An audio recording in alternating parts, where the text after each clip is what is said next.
Assalamualaikum warahmatullahi wabarakatuh. Alhamdulillahirabbil alamin. Pada kesempatan hari ini kita dapat bertemu kembali dalam channel Doa Bangsa TV. Pada kesempatan hari ini kita akan membahas satu materi tentang ASEAN, yaitu bentuk-bentuk pengaruh kerjasama negara-negara ASEAN. Mari kita simak video selanjutnya. Kita ketahui bersama bahwa interaksi dan kerjasama antar negara-negara ASEAN saat ini semakin berkembang seiring dengan munculnya berbagai kebutuhan setiap negara anggotanya. Kebutuhan sosial, politik, ekonomi, dan bidang-bidang lainnya menuntut suatu negara untuk ikut berperan aktif melakukan kerjasama antar negara. Nah, bagaimana kerjasama tersebut? Berikut penjelasannya. Yang pertama, bentuk kerjasama di bidang sosial dan budaya. Kerjasama dalam bidang sosial dan budaya dilaksanakan oleh COSD atau Komite on Social Development. Beberapa bentuk kerjasama di bidang sosial negara-negara anggota ASEAN antara lain sebagai berikut. 1. Bidang pembangunan sosial dengan menekankan kesejahteraan golongan berpendapatan rendah, perluasan kesempatan kerja, serta pembayaran upah yang wajar. Yang kedua, membantu kepada kaum wanita dan pemuda dalam usaha-usaha pembangunan. Ketiga, peningkatan kesejahteraan. Keempat, program peningkatan kesehatan, makanan dan obat-obatan.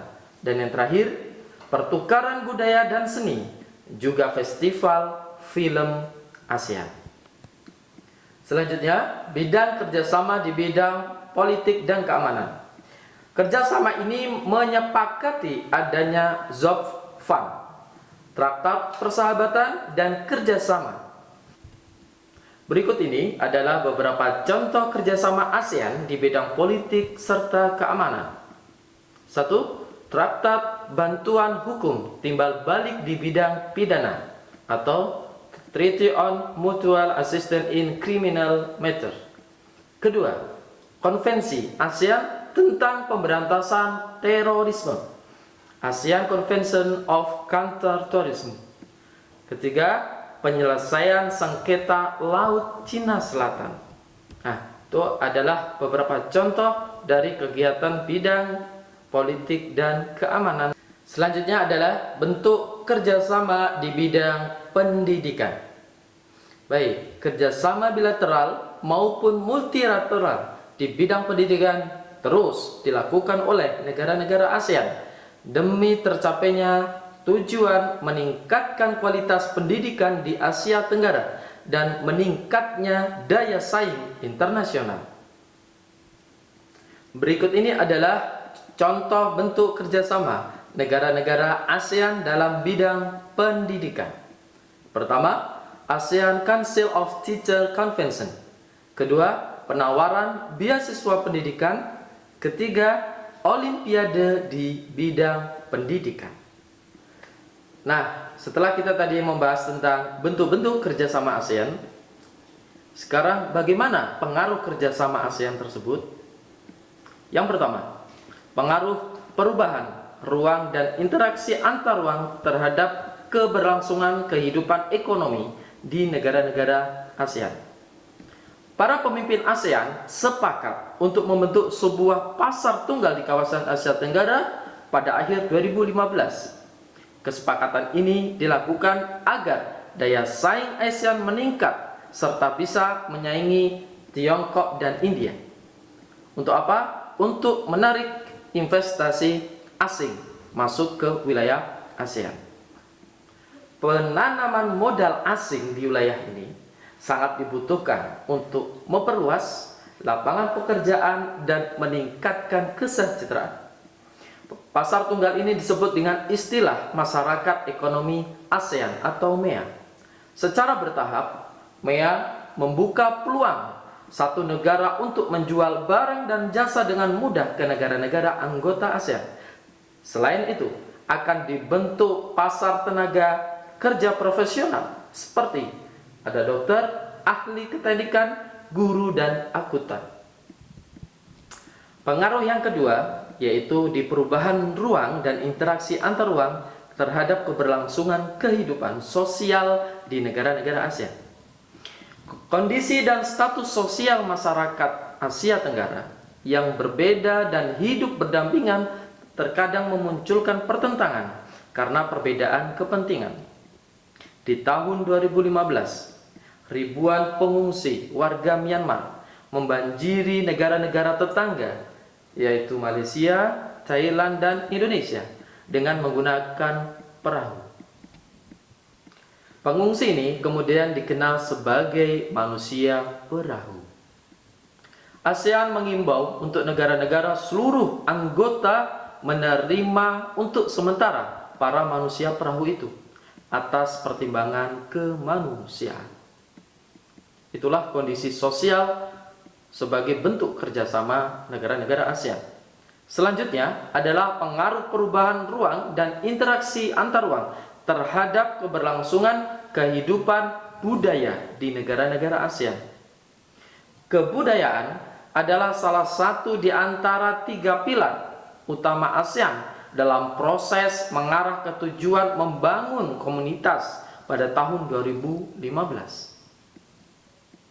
Kerjasama budaya ASEAN telah mengalami perkembangan di perubahan yang menonjolkan kebudayaan sebagai faktor yang penting bagi pembangunan komunitas ASEAN secara berkesinambungan. Banyak kegiatan hingga saat ini telah atau sedang dilaksanakan, misalkan membangun kota budaya ASEAN, perkemahan pemuda ASEAN, dan jaringan kota kuno ASEAN. Nah, beberapa aktivitas lain yang dilakukan sebagai dampak pengaruh perubahan komitmen kebudayaan ASEAN antara lain sebagai berikut. Yang pertama, ada Festival Budaya ASEAN. Di tahun 2013 digelar di kota Purwakarta, Jawa Barat, di tanggal 12-29 Juni 2013. Festival ini merupakan ajang memperkenalkan kebudayaan kota dan Kabupaten Purwakarta ke masyarakat ASEAN.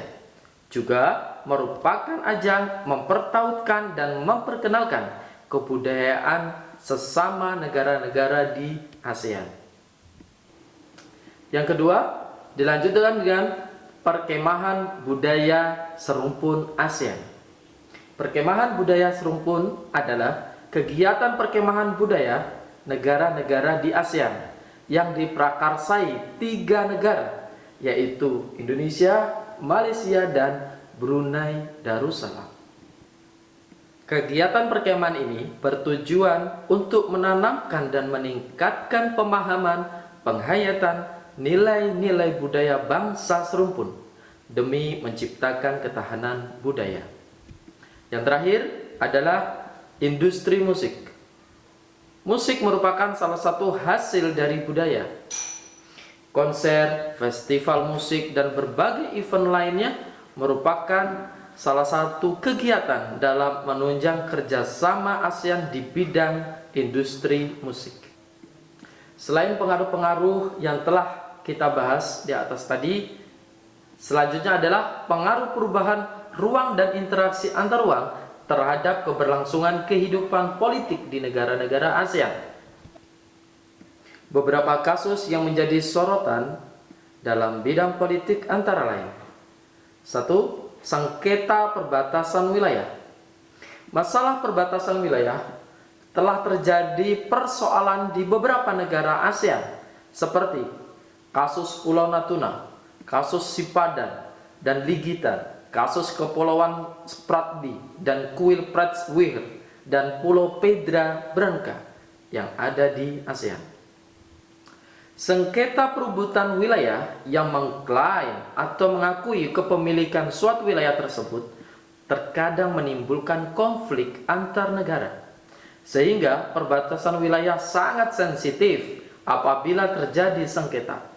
Negara-negara yang bersengketa tersebut terus mengupayakan penyelesaian melalui cara diplomasi. Yang kedua, pekerja migran. Pesatnya laju globalisasi meningkatkan jumlah pekerja migran dari beberapa negara. Beberapa kasus pekerja migran yang menjadi perhatian negara-negara ASEAN antara lain kerja paksa tenaga asing dengan biaya yang murah dan perdagangan pekerja rumah tangga migran. Dan yang terakhir, dari pengaruh adanya bentuk-bentuk kerjasama di ASEAN, yaitu pengaruh perubahan ruang dan interaksi antar ruang terhadap keberlangsungan kehidupan pendidikan di Asia Tenggara. Ketimpangan mutu pendidikan antar negara anggota ASEAN menjadi salah satu kendala terbesar ASEAN. Secara khusus, masyarakat menghadapi ekonomi ASEAN. Pemerintah Indonesia berupaya dalam hal ini memberikan kesempatan kepada lembaga pendidikan melakukan reformasi menyeluruh dalam sistem pendidikan, dengan harapan pendidikan akan berjalan dengan merata dan pendidikan dapat dirasakan di semua pihak. Demikianlah pembahasan singkat tentang berbagai bentuk dan pengaruh dari adanya kerjasama berbagai negara di kawasan Asia Tenggara. Semoga pembahasan pada kesempatan kali ini memberikan manfaat dan menambah wawasan untuk kita semuanya. Dan jangan lupa, sekali lagi, selalu dukung channel Doa Bangsa TV. Dengan cara apa? Dengan cara klik like, tinggalkan pesan di bawahnya, dan klik subscribe agar lebih semangat membuat video-video selanjutnya. Itu saja yang dapat Bapak sampaikan. Sampai jumpa di pertemuan selanjutnya. Assalamualaikum warahmatullahi wabarakatuh.